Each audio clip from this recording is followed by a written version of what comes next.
আছো বন্ধুরা সবাই? বাঙালির রোজ নামচা থেকে আজকে আমি একটা ব্লগ করছি। আমি আজকে প্যারিস নিয়ে বলবো। প্যারিসে আমরা এসেছিলাম থ্যালিস ট্রেনে করে। প্রথমেই ভিডিওটা শুরুতে একটা দেখালাম না, লাল রঙের ট্রেন আসছে, খুব সুপারফাস্ট ট্রেন। 2.5 আওয়ার্সেই আমরা নেদারল্যান্ডস থেকে পৌঁছে গেলাম প্যারিস নর্ড। তারপর একটু বিএনবিতে রেস্ট নিয়ে চলে গেলাম আইফেল টাওয়ার দেখতে। আইফেল টাওয়ার যখন পৌঁছাই তখন তার সামনেটা এসে দেখি লোকেই লোকারণ্য। বাপরে বাপ, কত লোক চারিদিক থেকে আইফেল টাওয়ার দেখতে এসেছে। আর আইফেল টাওয়ারের আমরা দুদিনের প্রোগ্রাম করেছিলাম।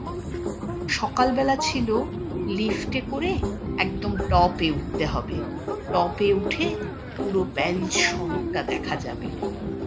তো আস্তে আস্তে আমরা কি করলাম, যেখানে লিফটে উঠবার লাইনটা পড়েছে সেখানে গিয়ে দাঁড়ালাম, লিফটে উঠলাম, সাঁই সাঁই করে লিফটটা উঠে গেল একদম আইফেল টাওয়ারের টপে।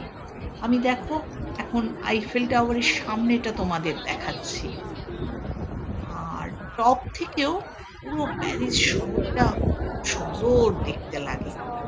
আর এখন যেটা দেখাচ্ছি দেখো, আইফেল টাওয়ারের সামনে যে মাঠটা আছে না, ওখানে সবাই বসে বসে ইউরোপিয়ানরা গল্প করছে, হট ড্রিঙ্কস খাচ্ছে, কোল্ড ড্রিঙ্কস খাচ্ছে, নানা রকম খাওয়া দাওয়া করছে, এনজয় করছে, গল্প গুজব করছে, ভিডিও ক্যামেরা এসব তো আছেই।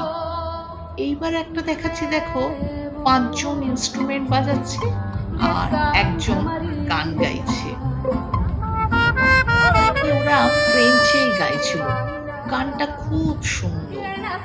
আর আমিও দাঁড়িয়ে দাঁড়িয়ে ভিডিও করছি আর ওদের গানের তালে তালে একটু তাল দিচ্ছিলাম। মাঝে মাঝে ভিডিওটা আইফেল টাওয়ারের দিকে নিয়ে যাচ্ছি, মাঝে মাঝে গানটার দিকে নিয়ে আসছি। দেখো ওদের গানটা একটু সুন্দর ভাষাতে ওরা গাইছে, খুব ভালো লাগছিল শুনতে।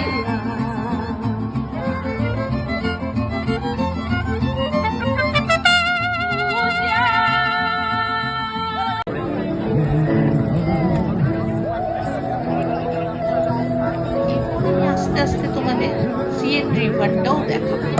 ওখানে ক্রুজের টিকিট কাটা ছিল, ক্রুজে করে পুরো সিয়েন রিভারটা ঘোরায় আর আইফেল টাওয়ারের পাশ দিয়েই যেতে থাকে, দেখতে বেশ লাগে আর কি।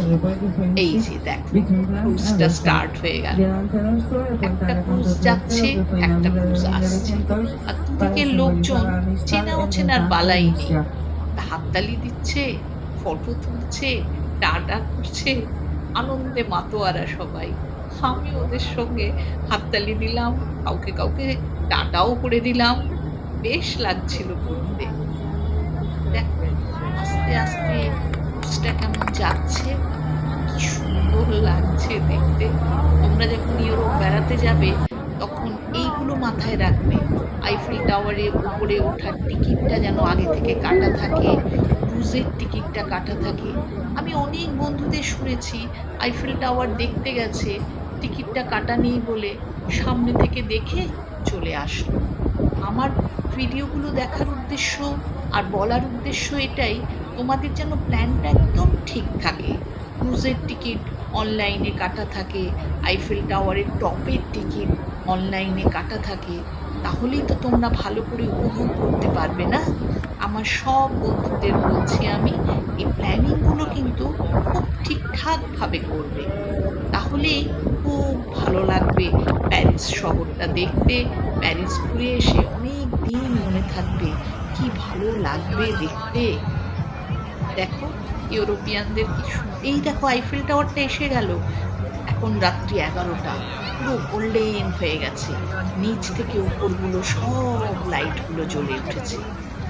আমার এই ভিডিওটা যদি তোমাদের ভালো লাগে তাহলে লাইক, শেয়ার, কমেন্ট করতে ভুলবে না কিন্তু। সাবস্ক্রাইব